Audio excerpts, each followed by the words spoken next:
A deep pot can grow a perfectly healthy plant and still give you almost none of the part you wanted to eat. Thin leeks. Celery that looks lush from across the patio, but gives you weak stalks. Florence fennel covered in beautiful green fronds while the base barely fills out. That is the frustrating part. The plant survives. The leaves may even look impressive. Yet harvest day tells a different story. So how can a crop look healthy and still disappoint you? Very often, we are managing the whole plant, while ignoring the edible part we actually want it to build. We see green leaves and assume the job is done. We add fertilizer because the plant looks small. We choose the deepest container we can find and think depth alone will solve everything. But a leek, a kohlrabi, a shallot, and a stalk of celery are not trying to build the same kind of harvest. Some need room below. Some need space beside them. Some need a changing soil line. Some need consistent moisture more than extra depth. And some should stay clearly above the soil, even when the plant beside them benefits from hilling. That is the mistake running through this entire list. Treating every edible stem, base, and bulb the same way just because the container is deep. By the time we reach the last crop, the depth of the pot will no longer be the most important question. You will be asking a better one. What part is this plant trying to build? And have I given that part the right conditions? Before the first crop, make one more observation about the container itself. Deep containers behave differently depending on what they are made from and where they sit. A black plastic nursery pot in full afternoon sun can heat much faster than a light-colored planter in morning sun. A fabric grow bag loses moisture through its sides. A glazed ceramic pot may dry more slowly. So whenever I mention moisture in this video, do not translate that into one fixed watering schedule. Learn the behavior of the actual container in front of you. Drainage also has to be real. A layer of gravel at the bottom does not rescue a pot with no working drainage outlet. Water still needs somewhere to leave. And do not pack the bottom with dense yard soil simply because the pot is tall and you want to save potting mix. The lower root zone matters. If the edible crop needs steady growth, the roots need a reasonably uniform medium they can explore. Start with one of the clearest examples, the leek. A leek can fool you because the upper plant is so easy to admire. Long green leaves rise from the center, new growth appears, and the container looks productive. But when you finally pull the plant, the usable pale section may be much shorter than you expected. The instinct is often to blame the variety or add more fertilizer next time. Sometimes those things matter, but the first place I want you to look is the soil line. With leeks, the lower edible section can be influenced by how you manage light around the lower stem as the plant grows. This is where a deep container becomes useful in a very specific way. If you know you want room to add loose material gradually, do not automatically fill the pot right to the rim on planting day. Leaving roughly 3 to 5 inches near the top can give you working space. As the leek becomes established and gains height, you can bring loose mix or another suitable, clean growing material higher around the lower section in stages. The words "in stages" matter. Do not suddenly bury the entire plant. Do not pack heavy, wet soil tightly into the center leaves. Add a modest layer, let the plant continue growing, then manage the soil line again later if the plant and container allow it.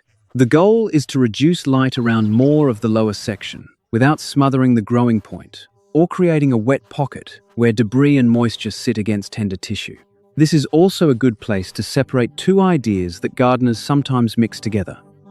Hilling is the action of bringing material higher around the plant.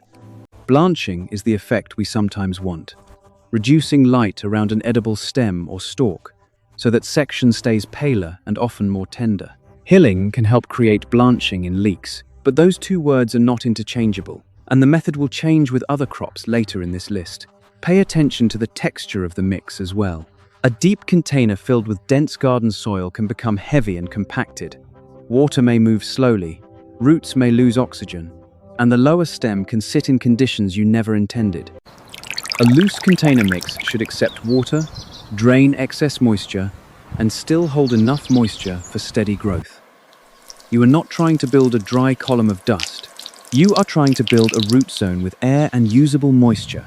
When planting leeks into a container, Think ahead to the future soil line. If the young plants are set near the surface of a completely full pot, you have almost no room to raise material later without spilling over the rim. That does not mean every leek must begin at the bottom of a deep trench. It means the container should match the technique you intend to use. As you add material, keep checking the center of the plant. Loose mix should sit around the lower shaft, not pour into the folded leaves where it can trap grit and moisture. If rain is frequent, be even more conservative, because the same mound that stays airy in dry weather can remain wet for much longer under repeated storms. And remember that blanching changes color and tenderness. It does not replace light, nutrition, or healthy roots. A pale, lower stem still depends on green leaves above to power growth. Do not bury the active foliage in pursuit of a longer white section. You are managing light around part of the plant, not trying to make the entire plant disappear beneath the mix. At harvest, look at what all that management was meant to produce. The green leaves may still be beautiful, but now your eye goes lower. This is why we watch the base instead of celebrating the top growth alone. And yet, do not turn this into a universal rule. One crop coming soon will show you exactly why a good hilling technique can become the wrong technique when copied blindly. Before we break that rule, look at celery, because celery proves that the soil line is not always the main problem. Here, the edible stalks are the goal, and a deep pot can still fail to give you the kind of stalk quality you hoped for if the moisture pattern is erratic. Celery is a crop that makes many container gardeners pay attention to consistency. A plant can handle one watering mistake and continue living, but repeated swings between very dry mix and suddenly saturated mix can work against steady stalk development. The problem becomes even more obvious on a hot patio. A dark container warms in the afternoon, the upper mix dries. The plant wilts slightly. Then, the gardener notices and floods the pot. The next day, the same cycle begins again. A deeper container can buffer moisture better than a tiny pot because there is more root volume, but depth is not magic. If the container mix is dense and drainage is poor, that extra depth can simply hold a larger mass of wet soil. On the other hand, if the container is undersized, exposed to reflected heat, and filled with a very fast-drying mix, the crop may lose moisture quickly. A simple, practical habit is to check the upper inch of mix with your finger, but do not treat that 1 inch as an automatic watering switch. Also, notice the weight of the container when possible. Look at the weather. Feel whether the mix below the crust is still moist. Then water deeply enough to moisten the root zone and allow excess water to leave through working drainage holes. Repeated tiny sips that wet only the surface can encourage you to think the pot is watered when the active roots below are still waiting. Container location can make the celery problem harder. A pot sitting beside a south or west-facing wall may receive reflected heat long after the sun has moved. The leaves may recover overnight, so the gardener misses the stress, but the plant repeats the same moisture swing every afternoon, moving the pot a few feet, giving protection from the harshest late-day heat in very hot conditions, or using a mulch layer that does not smother the crown, can sometimes stabilize the root zone better than simply increasing the amount of water. Also, look at how water enters the pot. If the surface has crusted or pulled away from the container wall, water can race down the side and exit the drainage holes, while the center of the root ball remains surprisingly dry. Water slowly enough for the mix to absorb moisture. If the pot is very dry, a first gentle pass followed by a second deeper watering can re-wet the medium more evenly. The point is not to keep celery permanently saturated. The point is to reduce severe swings. Consistency is a management goal, not a command to water every morning regardless of conditions. And remember that not every celery is supposed to look like a thick supermarket bunch. Variety matters. Some types naturally produce more slender stalks or are grown for stronger flavor.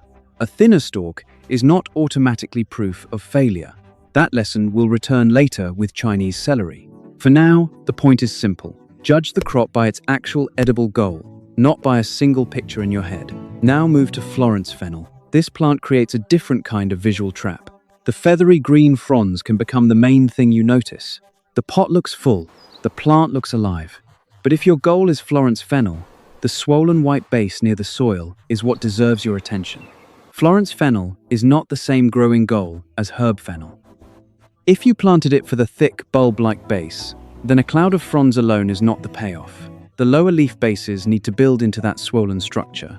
This is where steady growth matters. Long stress, irregular moisture, crowding, or badly timed heat can leave you with a plant that puts energy into leaves or moves toward flowering before the base develops the way you want it. Give the plant room around its base. Keep the root zone evenly moist without leaving it waterlogged. And most importantly, do not copy the leek method by automatically piling wet mix over the swollen section. The base is something you want to watch. You want to see whether it is filling out. You want airflow around the plant and a growing environment that supports steady development. This is also one of those crops that reminds you why a gardening label can be misleading. People often call the harvest a fennel bulb because of its shape, but what you are looking at is a swollen collection of leaf bases, not an onion-style true bulb. You do not need a botany lecture to grow it, but understanding that difference helps you stop copying bulb or root crop techniques that do not match the plant. When the base develops well, it has a clear kitchen destination. Slice it for roasting, shave it into a salad, or cook it with other vegetables. That quick kitchen connection matters, because this is not just a beautiful patio plant. We are growing a specific edible structure. And now comes the crop that exposes the biggest hilling mistake in this entire list. By this point, it would be easy to think we found a pattern. Use a deep container, manage the lower plant carefully, and bring material higher when you want more edible stem. Stop right there. Kohlrabi changes the rule. Look at where kohlrabi actually swells. The round edible part develops above the soil line. It is a swollen stem, not a buried root that needs to be covered deeper and deeper. This one fact changes the way you manage the pot. If you pile wet mix over the developing round stem because hilling helped your leek, you are not following the structure of the plant. Keep the root zone supported. Keep moisture reasonably consistent. Make sure the plant is stable, but let the swollen stem develop where it naturally forms. Kohlrabi also teaches another important lesson. Bigger is not automatically better. Gardeners love size because size is easy to photograph. But the eating quality of a crop matters more than winning a visual contest. If kohlrabi is left too long, especially when conditions are stressful, the texture can become tougher and woodier. The exact harvest size depends on the cultivar. So read the seed information and then watch the plant itself. Do not harvest by the calendar alone. Use the maturity window as a guide. Then look at the swollen stem. Is it developing to the expected size for that variety? Is the surface still sound? Has the plant been sitting through heat stress? Is the stem becoming oversized for the cultivar? The calendar gives you a window. The plant gives you visual evidence. This is where a useful technique becomes a bad technique when it is copied to the wrong crop. Hilling helped us think about leek. Kohlrabi reminds us that the same action can be completely unnecessary or even counterproductive when the edible structure forms above the soil. And this will not be the last time the rule changes. The next two crops show a different mistake. We see the word onion and assume the harvest goal is always a large bulb. Start with bunching onions. These plants are often grown for slender, edible bases and green tops rather than one large storage bulb. That changes the whole way you judge success. If you stand over a healthy bunching onion and complain that it has not produced a big round bulb, you are grading the plant for the wrong assignment. The usable harvest is the tender, stem-like base and the foliage. A deep container can provide good root volume and help buffer moisture, but you do not need to force the plant into the same strategy as a bulb onion. Bunching onions can also work well in groups, especially when the goal is repeated kitchen use, but grouped does not mean packed into a solid mat with no airflow and exhausted soil. Give the roots usable mix. Feed appropriately. Water according to the container and weather. Harvest the plant for the form it was bred to produce. This is a subtle but powerful shift. Before asking how to make the crop bigger, ask what bigger even means for that crop. With a bunching onion, a clean, usable base and healthy foliage may be exactly the harvest you wanted. Move one pot over though, and suddenly, lateral spacing becomes much more important. That is the difference a true bulb goal makes. A bulb onion is trying to expand sideways near the soil surface. Now imagine a very deep container filled with excellent mix, but the seedlings are crowded, shoulder to shoulder. There may be unused soil 12 inches below, yet the bulbs are competing for light, nutrients, and physical space near the top. This is where the phrase deep container can fool us. We spend so much time looking down that we forget to look sideways. Unused depth cannot compensate for crowded shoulders. For full-size bulb onions, follow the spacing guidance for the cultivar and your intended harvest size. Many need several inches of personal space, and larger types need more. I am not giving you one universal number, because a small salad onion and a large storage onion do not have the same target. The important principle is that bulb development needs room. The growing mix should stay loose and drain well. Be cautious about pushing endless soft leaf growth with excessive high nitrogen feeding late in the process when your goal is bulb development. Healthy foliage is important because the leaves power the plant, but more leaf growth is not automatically the same as better bulb development. Watch the plant as it matures. Depending on the type and conditions, the shoulders of the bulb become visible, and the foliage changes as the plant moves toward maturity. Use the seed packet and local planting guidance for timing, because onion development is strongly connected to cultivar and day length type. The United States covers many latitudes. A recommendation that works for one region can be wrong for another. With bulb onions, planting depth matters too. The goal is not to bury the developing bulb under a mountain of mix. Set the plants or sets according to the type and local guidance. Then allow the bulb area to develop naturally. When gardeners keep adding soil around the shoulders because they want a larger bulb, they are often repeating the same mistake we saw with kohlrabi. Assuming more soil around the edible structure means more size. Spacing is also connected to the harvest you want. If you deliberately want smaller onions for fresh use, closer spacing may be part of the plan. If you want larger mature bulbs, the plants need more individual room. That is why a spacing number without a harvest goal is incomplete advice. And when the foliage is green, do not pull plants apart repeatedly just to inspect the hidden bulb. Use visible shoulders where appropriate. Foliage changes, cultivar maturity information, and local experience. A container makes observation easier, but observation should not become constant disturbance. At harvest, lift the bulb carefully and remember the lesson. The deepest pot in the world cannot fix poor spacing at the level where the harvest expands. But a single bulb is simple, compared with what a shallot is trying to build. A shallot does not just enlarge into one round bulb in the same way. It multiplies into a cluster. That means the footprint of the plant changes as the season progresses. If you push too many shallot sets into one narrow container because the pot is deep, you may create competition exactly where the cluster wants to expand. This is why a wider planter can be more useful than a very tall, narrow pot. Depth still gives root volume. Drainage still matters, but lateral room becomes part of the harvest strategy. Picture the cluster before you plant. You are not placing one object that will stay the same width. You are giving a multiplying plant room to divide and fill out. That mental picture alone can improve container decisions. Shallots also dislike sitting in a constantly waterlogged mix. A deep pot with poor drainage can stay wet long after the surface looks dry. Check below the top layer before watering. Make sure the drainage holes are actually open. Avoid setting the container in a saucer full of standing water for long periods.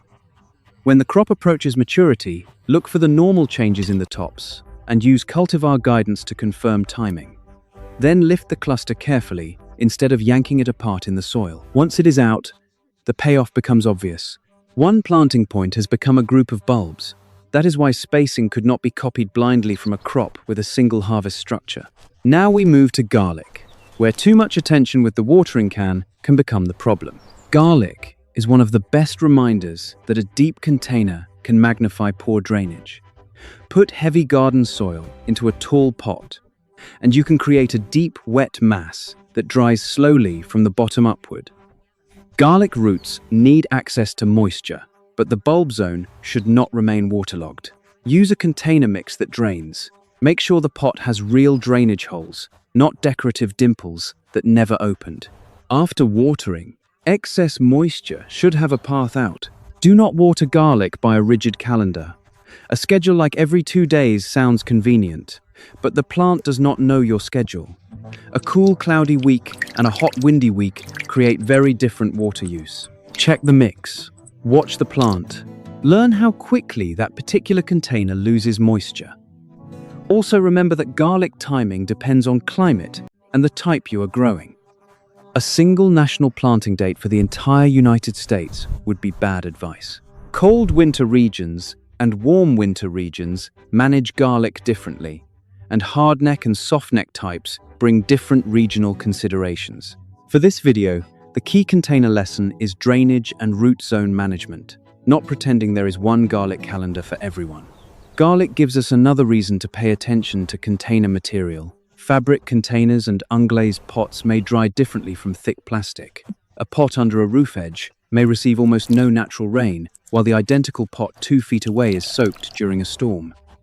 This is why copying the neighbor's watering schedule is less useful than learning the moisture pattern of your own pot. When you check the mix, do not judge only the dusty top 1/4 inch. Push deeper with a finger where the roots are active, or use the weight of a movable container as another clue. If the pot still feels heavy and the mix below is moist, adding more water just because the surface looks dry can keep the lower zone wet. As garlic moves toward maturity, watering practices may also change according to local conditions and the crop stage. This is where regional extension guidance is useful. The principle for this list remains the same. The hidden bulb does not give you permission to guess. Use the plant, the mix, the weather, and local timing together. As the crop develops, resist the urge to keep adding water just because you cannot see the bulb. The hidden harvest makes gardeners nervous. We want to do something. We want to check it. We want to feed it again. But invisible does not mean inactive. When harvest time approaches, follow the normal leaf and maturity cues for the garlic type you planted and use local guidance. Then lift the bulb carefully. This is the moment the plant becomes food, not just garden growth. And if ordinary garlic makes you think about root volume, the next crop exaggerates that lesson with a much larger frame. Meet elephant garlic. Despite the name and the garlic-like harvest, elephant garlic is more closely related to leeks than to common garlic. You do not need to memorize the classification, but this little fact explains why the plant often looks and behaves like a much larger allium. The leaves are broad. The plant frame is substantial. The root system needs usable volume. This is not the crop to cram into a narrow pot with several neighbors simply because the container is deep. Choose a substantial container with both depth and width. Give the foliage room for light and airflow. Keep the growing mix loose and draining, and keep your expectations connected to the scale of the plant. A large crop above the soil is supported by a root zone that needs resources below it. This is another place where gardeners sometimes confuse maximizing plant count with maximizing useful harvest. More plants in one pot do not automatically mean more food. If every plant is stressed, shaded, and competing for the same narrow zone, the extra count can work against the result you wanted. At harvest, elephant garlic creates a strong visual payoff because the plant is so large. But do not turn that image into a promise of giant bulbs in every climate and every container. Variety, planting material, weather, fertility, and timing all matter. The lesson is simpler. Plant scale should influence container scale. Now let us move to a crop that is smaller and more delicate, but teaches an equally important lesson. Stop using the supermarket as your only standard for what a good harvest should look like. Chinese celery can produce much more slender stalks than the thick, pale celery bunches many people picture first. That does not automatically mean the plant failed. In many kitchens, the stronger flavor and finer stems are part of the appeal. So once again, identify the edible goal before judging the crop. A deep enough container gives the roots usable volume and helps the mix resist drying as quickly as a tiny pot. Consistent moisture still matters. Good drainage still matters. But do not stand over naturally slender Chinese celery and keep adding fertilizer because you are waiting for it to transform into a completely different celery type. Harvest it for the character of the variety. Look for healthy, usable stems and foliage. Cut what you need according to the plant's vigor and the way you intend to use it. Thin does not automatically mean weak. Thick does not automatically mean better. This idea is easy to say, but surprisingly difficult to practice because gardeners compare their plants with grocery store displays. The supermarket is showing a narrow selection of crop forms chosen for large-scale production, shipping, and customer familiarity. Your container garden can grow different forms for different uses. And now we reach a plant where blanching really can change the eating quality of the stalk, but the method is not the same as the leek method. Look at Cardoon. Cardoon can become a substantial plant. So this is not a tiny balcony crop for a 6-inch pot. Give it a large container with useful root volume and enough width to support the plant. The edible focus is on the leaf stalks and ribs, and those stalks can be treated to reduce light before harvest so they become paler and often milder. This is blanching, but notice how different the physical method can be. With leeks, we talked about gradually raising loose material around the lower stem. With Cardoon, gardeners may gather and tie the stalks and use an opaque wrap or another appropriate light-excluding method around the stalk area. The exact material should stay practical and dry enough to avoid creating a soggy, decaying pocket. Do not hear the word blanching and assume the answer is to pour soil deep into the crown. Protect the growing center. Maintain airflow where you can. Watch for trapped moisture. The purpose is to change light exposure around the edible stalk, not to make a bulb larger. This is one of my favorite lessons in container gardening because the word stays the same while the technique changes. Blanching is the goal. The method depends on the plant. As harvest approaches, unwrap and inspect the stalks. Cut according to the plant stage and your local growing conditions.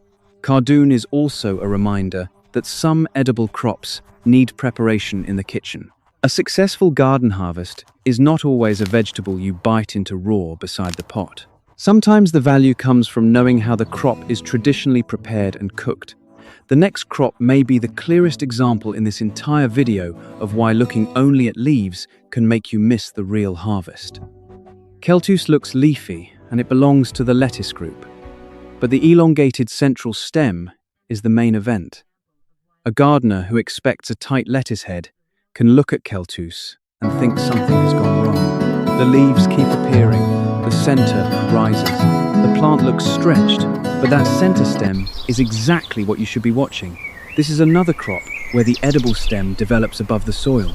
Do not hill the stem as if you are trying to blanch a leek. Give the roots good volume. Keep growth steady. Watch the central stem thicken and lengthen according to the variety. Harvest timing matters because the goal is a tender, usable stem. If you wait too long and the plant becomes overly mature, the stem can become tougher. Again, the maturity information on the seed packet is useful, but use your eyes as well. Look at the thickness of the stem. Look at the condition of the plant. Consider the weather it has been growing through. At harvest, remove the outer leaves and peel the tougher outer layer from the stem as needed for preparation. Suddenly, the crop makes sense. This is the plant that rewards you for looking past the leaves. Think about how far we have moved from the opening of the video. At first, green leaves were the sign we used to judge success.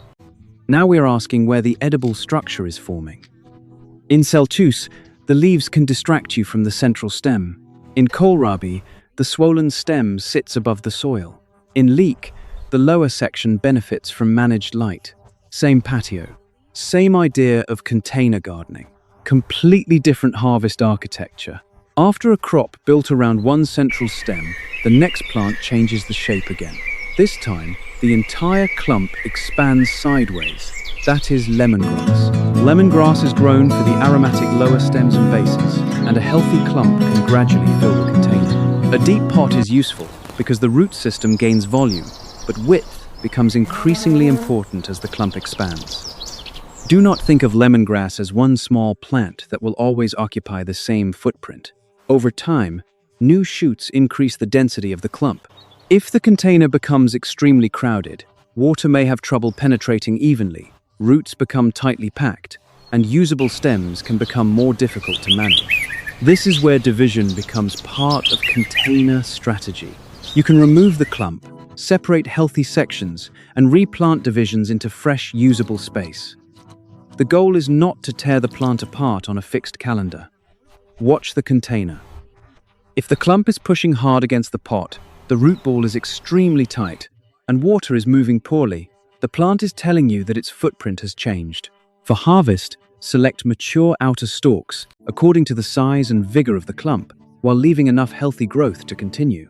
Use a clean cutting tool or carefully remove usable stems without destroying the entire crown. Climate matters here. In warm areas, lemongrass may stay active much longer. In colder parts of the United States, gardeners often need a different overwintering strategy because lemongrass is not reliably winter hardy everywhere.